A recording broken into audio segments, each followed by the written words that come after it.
j'espère que vous allez bien. Aujourd'hui on se retrouve pour une nouvelle petite vidéo et là on va parler d'acné.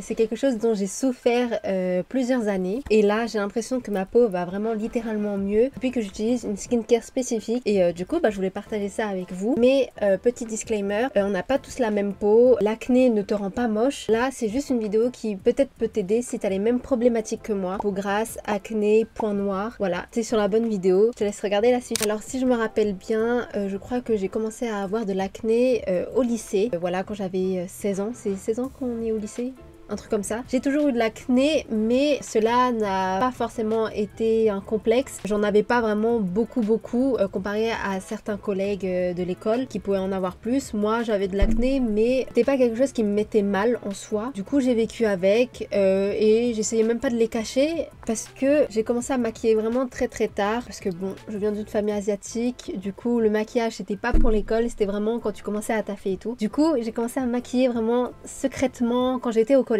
Après rien de ouf, rien sur le teint, c'était juste du crayon noir. Vraiment c'était horrible, vraiment horrible. Le crayon noir ça ne me va pas du tout. J'ai l'impression que ça rétrécit encore plus mes yeux et que ça ressort encore plus mon nez. Du coup voilà, le petit make-up que je faisais, c'était même pas du mascara, c'était vraiment genre vraiment à la muqueuse du crayon noir. Et quand j'ai commencé à aller au lycée, là j'ai commencé à plus me maquiller, mais toujours pas le teint. Genre un petit rouge à lèvres rouge, du mascara, eyeliner, voilà, c'était le max que je faisais, toujours avec de l'acné, mais comme je vous disais, ça me complexait pas forcément. Et quand je rentre en BTS, là, je crois que j'ai plus de boutons. Faut que je retrouve des anciennes photos. Là, je viens de voir, en BTS, j'avais pas forcément beaucoup de boutons, j'avais juste peut-être des petites taches de cicatrices d'acné qui avaient un peu foncé. Voilà, rien de spécial, ma peau a été bien. Je pense que c'est la période où ma peau a été bien. Pas parfaite, mais en tout cas, il y avait plus de gros boutons qui sortaient. C'est juste vers la fin du BTS, je pense que vu que j'ai fait une école de mode qui est sur Paris, j'ai eu beaucoup de boutons qui ont poussé, mais je pense que c'est à cause de la pollution qu'il y a à Paris. Je suis pas sûre, mais je pense en tout cas que ça doit être à cause de ça. Mais ça s'estompe vraiment petit à petit, ma peau redevient normale. Quelques années plus tard, je vais au taf en tant que vendeuse chez Snipes.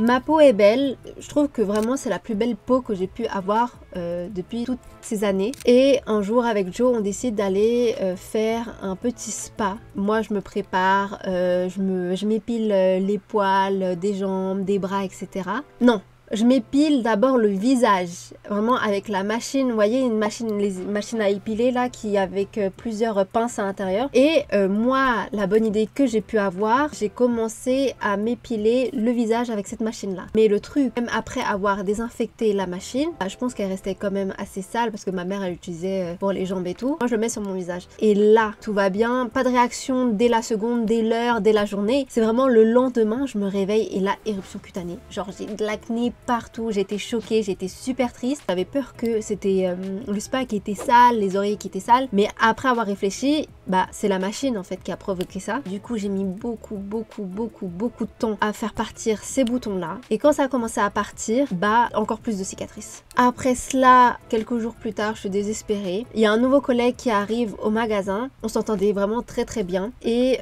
il avait juste un problème au niveau de la peau, c'est qu'au niveau de la barbe il avait beaucoup de boutons et avec des cicatrices. Et 2-3 semaines plus tard, il revient le gars comme s'il n'y avait rien. Vraiment zéro, sa peau elle est parfaite au niveau de la barbe. Du coup moi je me demande mais qu'est-ce qu'il a mis? Et je lui ai demandé bah qu'est-ce que tu utilises parce que attends, le mois dernier t'avais des boutons de ouf, mais là t'as plus rien. Genre vraiment c'était magique. Et il me dit qu'il utilise du beurre de karité. Du coup, je me dis ok, beurre de karité, en plus c'est naturel, pourquoi pas? Je teste, malheureusement, réaction inévitable. C'est un produit qui ne m'allait pas du tout et du coup qui a créé une éruption encore plus conséquente que ce que j'avais déjà de base. Je me dis que là, à 20 ans, c'est plus possible, j'ai de l'acné de ouf. Il faut vraiment que je remédie à ça. Du coup, je regarde beaucoup de vidéos. On me dit d'utiliser tel produit. Tu essayes, mais c'est pas adapté à ta peau à toi. On te dit de boire de l'eau, mais peut t'arriver que même pendant une journée, toi, tu ne bois pas. Ce qui est moi le cas. Vraiment, boire, c'était pas une nécessité pour moi. Il fallait vraiment que ma bouche soit sèche pour que je me dise ah vas-y, il faut que j'aille boire. Ou sinon je buvais pas forcément beaucoup. J'avais des collègues qui me disaient qu'il fallait que j'arrête le sucre, que je devais arrêter le gras. Mais en fait ces deux choses là c'est mes trucs préférés dans la vie. Du coup là on arrive à moi, là maintenant j'ai actuellement 26 ans et ma peau n'est pas encore parfaite, mais vraiment je suis vraiment très fière de ma peau actuellement. Ça fait très longtemps que j'ai pas vu comme ça. Bon après j'ai l'impression, parce que c'est pas la première vidéo que je fais sur l'acné, des fois je fais des TikTok et tout, mais à chaque fois que je dis que ma peau elle est bien, 2 jours plus tard j'ai des boutons qui repoussent. Du coup là je croise les doigts pour que ma peau aille toujours bien après la vidéo. Si je pouvais peut-être vous donner un conseil, maintenant je bois vraiment beaucoup d'eau. Ça peut être normal pour vous, mais 2 litres pour moi c'était un challenge, et même des fois j'arrive même pas à finir la gourde. Et si ça peut vous aider, n'hésitez pas à vous acheter une grosse gourde comme ça, vraiment de 2 litres, avec des petits messages qui vous encouragent. Ou vraiment c'est grave cool, c'est ça qui m'aide à boire vraiment beaucoup d'eau.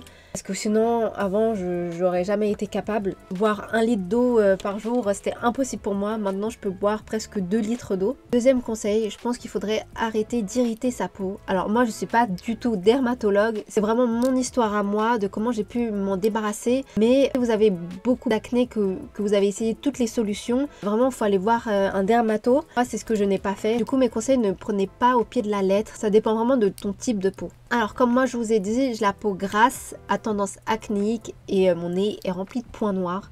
Voilà, ça par contre je n'arrive pas à me débarrasser. Si vous pouvez même me donner des conseils en commentaire, n'hésitez pas. J'ai beaucoup utilisé pendant très longtemps des produits vraiment spécial acné.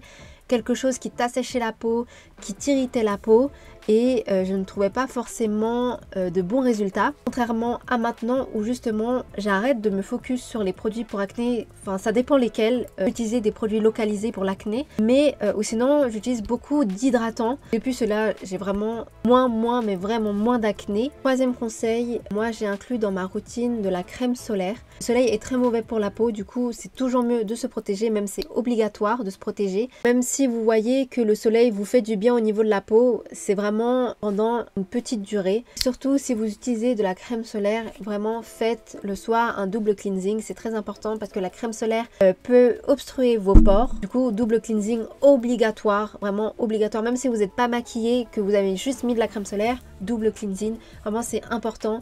J'ai pu remarquer vraiment, la crème solaire c'était vraiment avant que je connaisse les produits coréens et avant que le double cleansing soit connu. J'utilisais la crème solaire SVR, je ne me lavais le visage que au savon, et j'avais l'impression que la crème solaire me donnait des boutons. Mais je pense vraiment que le double cleansing est vraiment très important quand vous portez n'importe quelle crème solaire pour éviter l'acné. Et dernier conseil, soyez patient, c'est très important. Quand vous commencez une nouvelle routine, faut le faire sur plusieurs mois pour voir des résultats, et écoutez votre peau. Si après avoir utilisé un produit que vous vous sentez irrité et que vous avez l'impression d'avoir une réaction allergique, arrêtez-le direct. Faites aussi attention à ce que vous entendez sur les réseaux sociaux, parce que il y a beaucoup de choses qui peuvent se contredire, il y a des produits qui ne se mélangent pas. Du coup n'hésitez pas à faire vos propres recherches, c'est très important. Et du coup là on va passer à ma routine soir et juste après ma routine matin.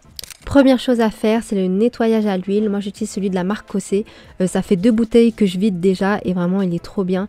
C'est vraiment la première étape à faire, et si vous avez comme moi la peau grasse, n'ayez pas peur. Ça va pas obstruer plus que ça vos pores, et surtout si vous avez des filaments sébacés, n'hésitez pas à bien nettoyer au niveau du nez.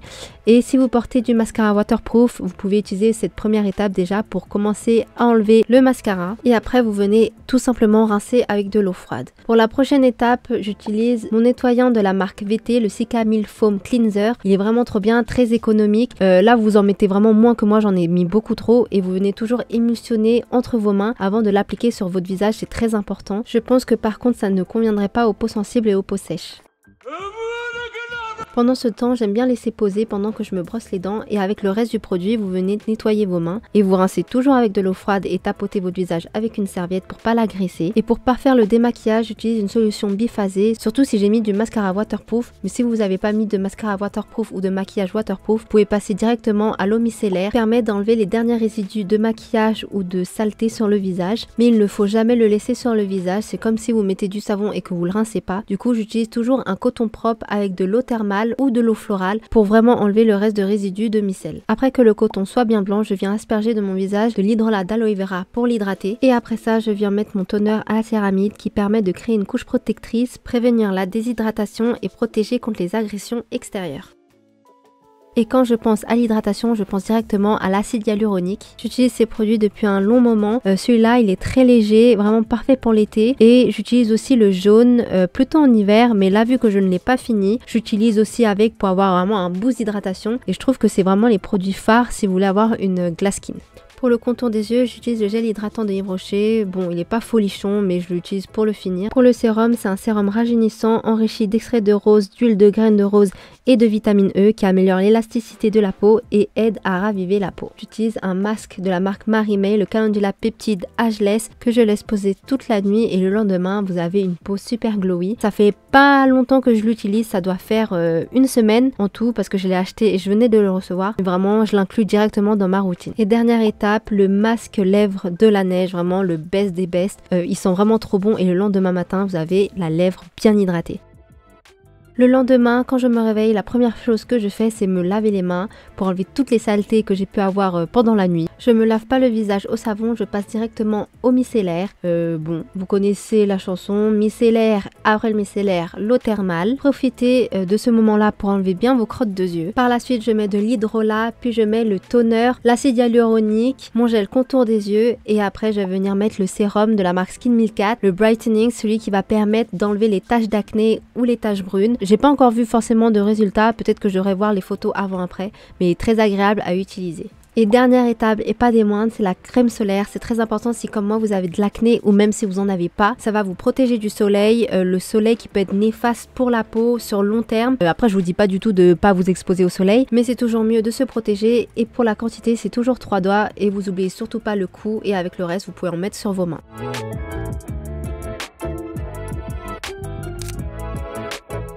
Deux fois par semaine, je fais une exfoliation chimique. J'utilise celui de The Ordinary, l'AHA BHA. Ça fait 2 bouteilles que j'utilise et vraiment, il est trop bien. Juste faites attention si vous avez la peau sensible et surtout ne mettez pas si vous avez la peau humide. Il faut vraiment avoir la peau sèche. La pâte grise de la marque Payot, c'est un produit que j'utilise depuis, je pense, 1 an. Même pour vous dire, ce pot-là, ça fait 1 an que je l'ai et il se finit très difficilement. Ça, vous l'appliquez localement sur un bouton blanc, ce qui va permettre de l'assécher. Mais vous verrez le résultat que sur plusieurs nuits.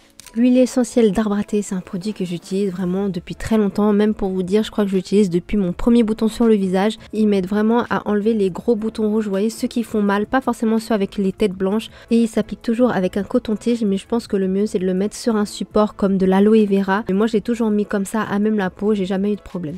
Et dernier produit, c'est les patchs de la marque VT, comme mon gel nettoyant. Vraiment, c'est les meilleurs patchs. J'ai déjà utilisé ceux de la marque Oceric, je trouve qu'ils ne tiennent pas. Et ça, vous les mettez sur les boutons blancs, ceux avec du pus. Et le lendemain, quand vous l'enlevez, vous allez voir que le patch aura aspiré tout le pus blanc. Du coup, c'est la fin de la vidéo. N'hésitez pas à liker, à commenter et à vous abonner si ça vous a plu. Et on se retrouve dans une prochaine vidéo. Bisous!